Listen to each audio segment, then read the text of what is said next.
Mayngan law og ning taknaa mga kahigalaan atong pagaisgutan ang prinsipyo na usab sa ikaduha nga sugo nga nag-ingon dili ka magbuhat og linilok nga larawan, dili mo iyukbo ang imong kaugalingon kanila. So nagtudlo ni nga kasuguan mga higala bahin sa pagsimba ug pagdayeg kon worship mga higala sa gitawag og matuod nga Dios. Sa Jeremias kapitulo 10 versikulo 10 ngadto sa 12, ang pulong sa Dios nagkanayon. Apan si Jehova mao ang matuod nga Dios, siya mao ang Dios nga buhi ug ang hari nga walay katapusan. Sa iyang kasuko ang yuta mokurog ug ang mga nasod dili makapabilin sa iyang kasuko.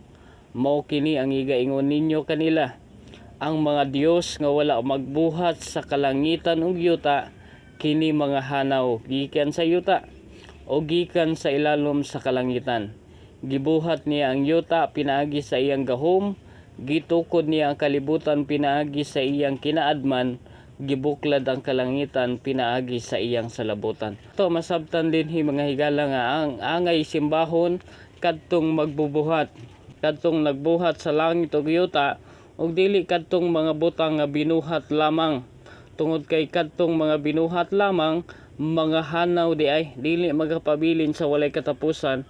Apan ang Dios nga mo'y nagbuhat sa langit ug yuta mga higala, magpabilin hangtod sa kahangturan, no? Mao na siya mga higala. Nag-ingon usab sa Salmo kapitulo 115 bersikulo 3 ngadto sa 8. Ingon dire,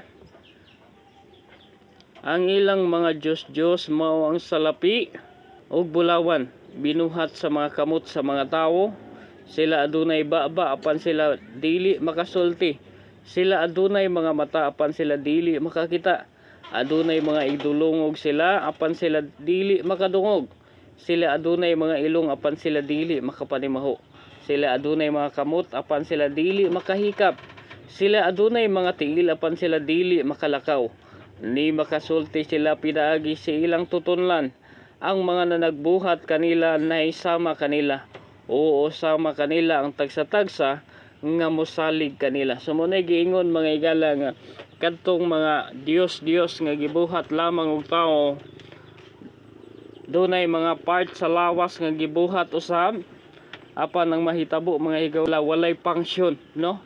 Dili makahimo sa pagbuhat, naibaba di makasulti, nay mata dili makakita mga higala, nay igdulungog dili makadungog. Sa ato ba kuno sa katawo magampo atubang sa larawan mga higala, didto na siya magluhod magatubang magampo, ang mahitabo dili makadungog, no?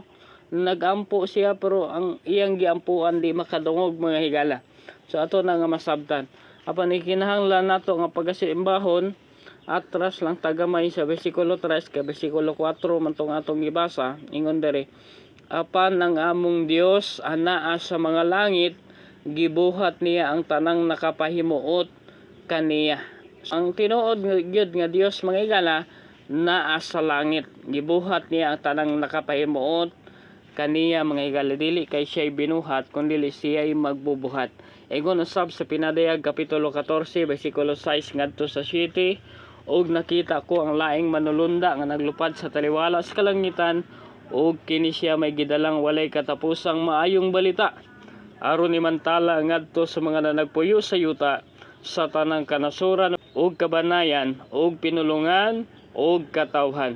Og sa makusog nga tingog siya nag-ingon, kahadluki ninyo ang Dios og kaniya ihatag ninyo ang himaya, kay nahiabot na ang takna sa iyang paghukom, og simbahan ninyo siya nga mo'y nagbuhat sa langit ug sa yuta, sa dagat ug sa mga tuburan sa tubig. Hinato masabtan mga higala nga bisan pa sa katapusan nga libro sa Biblia nga mao ang Pinadayag, naisgutan usab nga gikinahanglan ang pagkakahadlukan, ang paghahatagan sa himaya, ang angayan nga simbahon mga higala kadtong nagbuhat sa langit ug sa yuta ug sa dagat ug sa mga tuburan sa tubig.